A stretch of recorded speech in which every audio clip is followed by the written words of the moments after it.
dari bahasa Belanda dan bahasa Latinnya adalah papa. Bahasa Yunaninya adalah papas dan arti dari semua kata itu adalah ayah.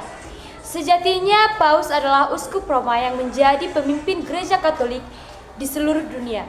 Menurut Gereja Katolik, keutamaan uskup Roma tersebut terutama berasal dari peranannya sebagai penerus Santo Petrus yang disebut sebagai uskup Roma pertama.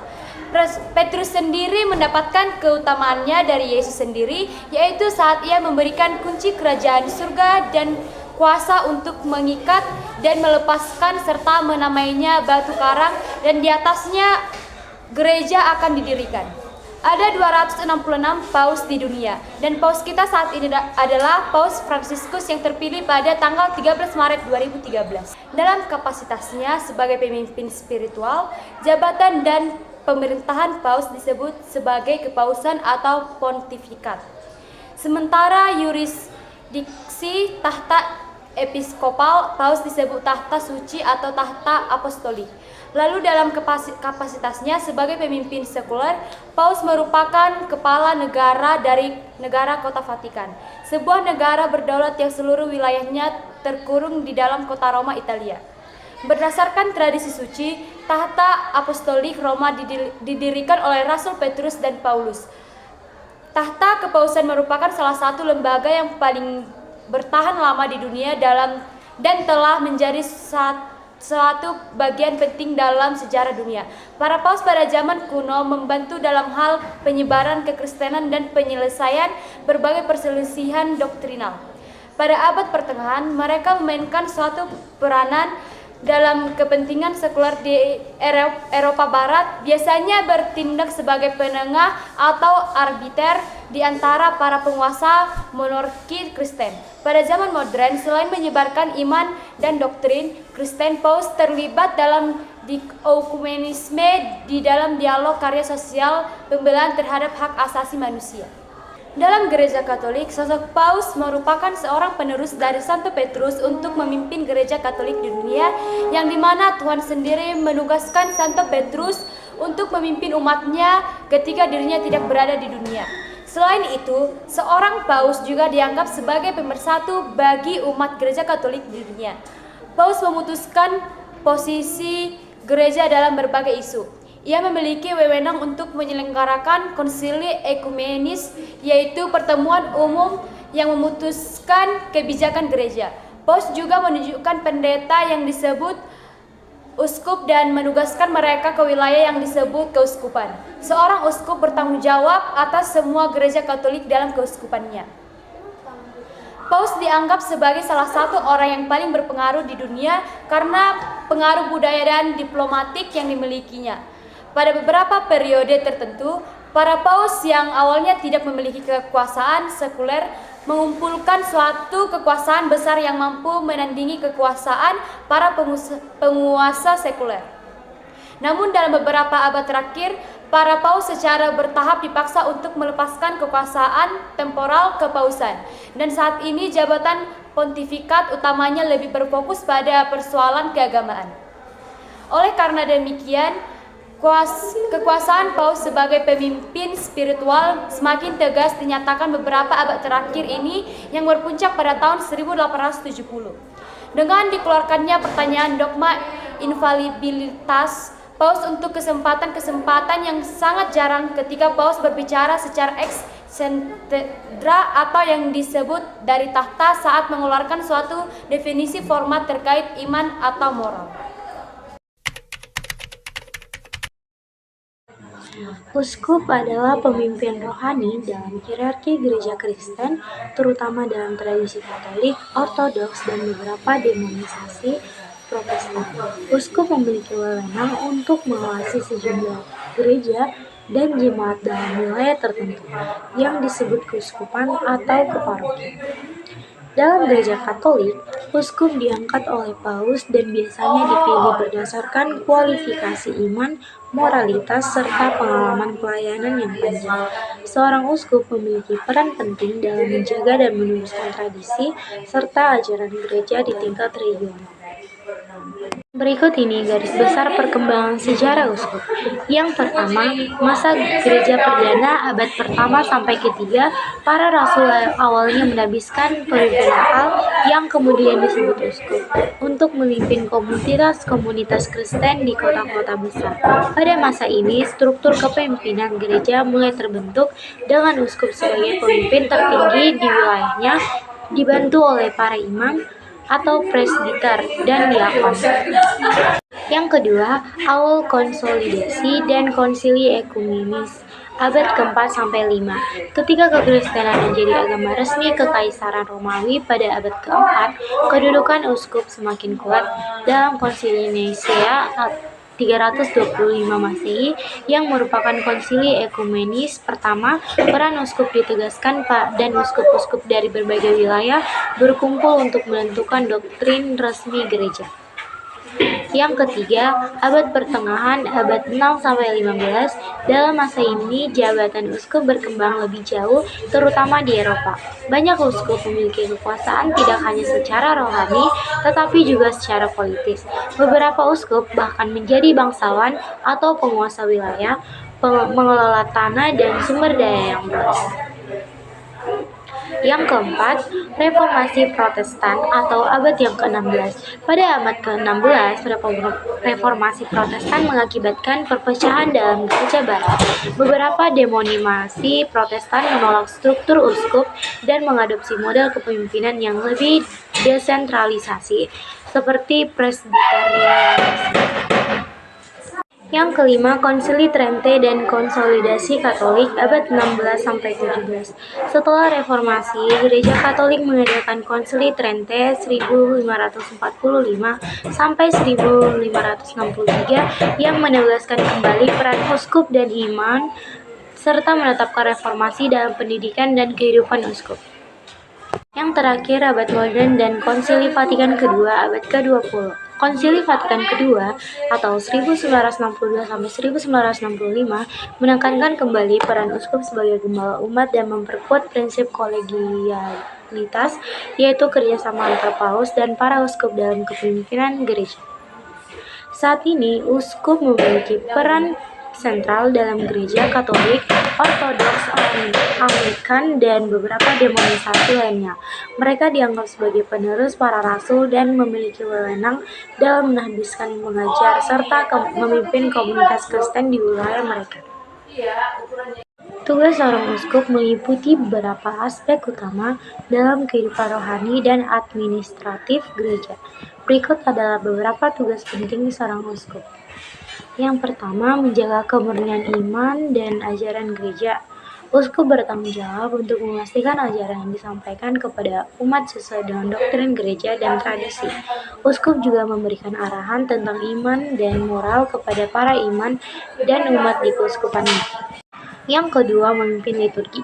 Uskup sering memimpin misa di katedral atau gereja utama di keuskupannya, terutama pada hari-hari besar seperti Paskah, Natal, dan perayaan Santo atau Santa Pelindung Keuskupan. Ia juga bertanggung jawab dalam memberikan sakramen tertentu seperti sakramen Krisma. Yang ketiga, menahbiskan imam dan diakon. Salah satu tugas utama uskup adalah menahbiskan para calon imam dan diakon. Para uskup yang memiliki wewenang untuk memberikan tahbisan suci yang menjadi tanda sah jabatan seorang imam atau diakon. Yang keempat, mengawasi dan membimbing keuskupan. Uskup bertanggung jawab atas administrasi keuskupannya serta mengelola aset-aset gereja, keuangan, dan kebijakan pastoral. Ia memastikan agar pelayanan gereja berjalan dengan baik dan memperhatikan kebutuhan rohani dan fisik utama umat di wilayahnya. Yang kelima, mengunjungi paroki-paroki. Uskup diharapkan melakukan kunjungan pastoral ke berbagai paroki dalam keuskupannya untuk bertemu dengan umat, memberikan penguatan iman, dan memahami situasi atau tantangan yang dihadapi gereja di tingkat lokal. Yang keenam, menjaga persatuan dengan gereja universal. Uskup bekerja sama dengan paus dan uskup-uskup lain di seluruh dunia. Mereka berkumpul dalam sinode atau konsili untuk membahas isu-isu penting gereja dan membuat keputusan bersama. Yang ketujuh, mengupayakan dialog antaragama dan kegiatan sosial. Uskup juga sering terlibat dalam dialog antaragama dan kegiatan kemasyarakatan untuk mempromosikan perdamaian, keadilan, dan solidaritas di tengah masyarakat. Dengan tanggung jawab tersebut, uskup memainkan peran sentral dalam menjaga iman dan kehidupan gereja di wilayah yang dipercayakan kepadanya. Menjelaskan imam dan diakon. Dalam tradisi gereja Katolik dan beberapa dominasi lain, imam dan diakon memainkan peran penting dalam struktur gerejawi. Berikut akan saya jelaskan mengenai tugas dan peran mereka. Yang pertama adalah imam. Imam adalah pemimpin yang ditugaskan untuk melayani sakramen dan menjadi penggembala umat. Seorang imam harus melalui tahapan pendidikan dan formasi yang intensif sebelum ditabiskan. Tugas dan peran imam. Yang pertama, merayakan misa Ekaristi. Imam adalah satu-satunya yang memiliki otoritas untuk mengkonsekrasi roti dan anggur menjadi tubuh dan darah Kristus. Ia memimpin misa dan membagikan komuni kepada umat. Yang kedua, sakramen. Melayani sakramen. Selain Ekaristi, imam juga bertugas dalam pelayanan sakramen seperti baptisan, pengakuan dosa atau rekonsiliasi, pengurapan orang sakit, dan perkawinan. Beberapa sakramen seperti krisma dan juga membutuhkan peran Ekaristi. Yang ketiga, memberikan homili atau khotbah. Imam bertugas memberikan bimbingan melalui homili atau khotbah dalam misa yang bertujuan mengarahkan dan menguatkan iman melalui pemahaman firman Tuhan. Dan yang keempat, pembimbingan rohani. Imam menjadi pendamping spiritual bagi umatnya, membantu mereka dalam pertumbuhan imam, doa, dan menghadapi berbagai pergumulan hidup. Yang kelima, pelayanan sosial dan pastoral. Imam seringkali terlibat dalam pelayanan sosial, membantu komunitas yang membutuhkan, dan berperan sebagai penasihat umat dalam berbagai aspek dalam kehidupan para umat. Keenam, mengelola paroki. Di tingkat paroki, imam memiliki tanggung jawab administratif, memastikan operasional paroki berjalan dengan baik, serta mengelola berbagai kegiatan dan pelayanan umat. Yang ketujuh, menjadi wakil gereja. Imam bertindak sebagai representasi gereja di dalam maupun di luar lingkup gerejawi. Ia menjadi wajah gereja dalam hubungan dengan masyarakat atau lembaga lain. Yang kedua, diakon. Diakon adalah pelayanan gereja yang juga ditabiskan, tetapi berbeda dari imam. Mereka tidak memiliki wewenang untuk merayakan Ekaristi. Diakon dapat ditabiskan secara permanen atau dikenal sebagai diakon permanen atau sementara atau dinamakan calon imam dalam proses menuju tabisan imamat. Tugas dan peran diakon yang pertama, melayani liturgi. Diakon membantu imam dalam liturgi misa, misalnya dengan membantu mempersiapkan altar, membaca Injil, dan juga memberikan homili jika mendapat izin. Namun, diakon tidak mengkonsentrasi roti dan juga anggur. Yang kedua, melayani sakramen baptisan. Diakon memiliki wewenang untuk membaptis, terutama dalam situasi tertentu ketika imam tidak tersedia atau pelayanan baptisan massal. Yang ketiga, memimpin upacara perkawinan. Diakon dapat memimpin sakramen perkawinan, meskipun biasanya dilakukan oleh seorang imam. Itu tergantung pada kebijakan gereja yang ditempatkan. Keempat, memberikan komuni. Diakon berperan dalam memberikan komuni kepada umat, baik di dalam misa maupun membawanya kepada umat yang sakit atau yang tidak dapat hadir di gereja. Yang kelima adalah melayani kaum yang terpinggirkan. Diakon memiliki tanggung jawab khusus untuk membantu mereka yang membutuhkan seperti orang miskin, orang sakit, dan mereka yang terpinggirkan. Pelayanan ini mencerminkan semangat diakoni atau pelayanan kasih. Yang keenam, mengajar dan memberikan katekese. Diakon dapat memberikan pengajaran agama, baik melalui katekese maupun kelas persiapan seperti persiapan baptisan dan perkawinan. Yang ketujuh, peran sosial. Diakon juga dapat terlibat dalam kegiatan sosial gereja seperti pelayanan masyarakat, pengorganisasian bantuan bagi yang membutuhkan, dan pekerjaan amal lainnya. Adapun perbedaan utama antara diakon dan imam. Yang pertama, penghormatan terhadap sakramen. Imam memiliki kuasa untuk mengkonsekrasi ekaristi dan mendengar pengakuan dosa atau rekonsiliasi, sedangkan diakon tidak memiliki wewenang ini. Yang kedua, pengelolaan paroki. Imam biasanya bertanggung jawab untuk mengelola paroki, sementara diakon hanya membantu dalam pelayanan tertentu. Ketiga, panggilan hidup. Seorang imam ditabiskan untuk pelayanan penuh untuk dalam kehidupan imamat. Sementara diakon permanen seringkali dikasih memiliki pekerjaan sekuler atau profesi lain dan bisa menikah sebelum tabisan, kecuali mereka melanjutkan ketabisan imam. Kolaborasi imam dan diakon bekerja sama untuk mendukung misi dan melayani mereka. Peran mereka melengkapi dengan imam berfokus pada pelayanan sakramen dan kepemimpinan paroki, sementara diakon lebih menekankan pelayanan sosial dan pastoral bagi umat yang membutuhkan kolaborasi ini, menciptakan lingkungan yang kaya spiritualitas dan pelayanan, membantu gereja memenuhi kebutuhan umat di berbagai bidang. Sekian pembahasan saya mengenai imam dan diakon.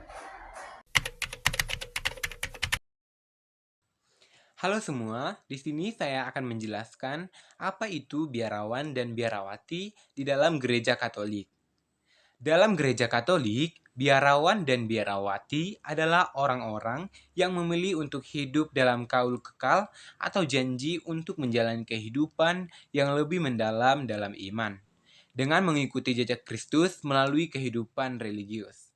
Mereka ini merupakan anggota dari ordo atau kongregasi religius yang berbeda, dan mereka mengabdikan diri untuk melayani Tuhan dan sesama melalui doa, karya sosial, pendidikan, atau misi dalam kepercayaan Kristus.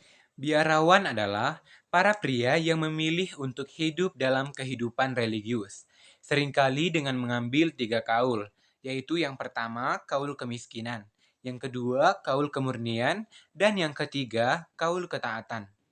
Mereka ini tinggal di dalam biara dan mengikuti aturan yang ditetapkan oleh pendiri ordo mereka.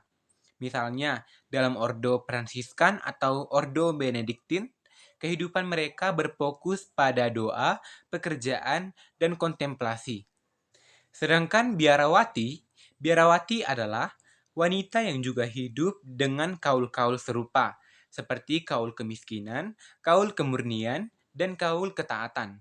Dan juga mereka ini berkomitmen pada kehidupan doa, pelayanan, dan karya-karya sosial ataupun pendidikan.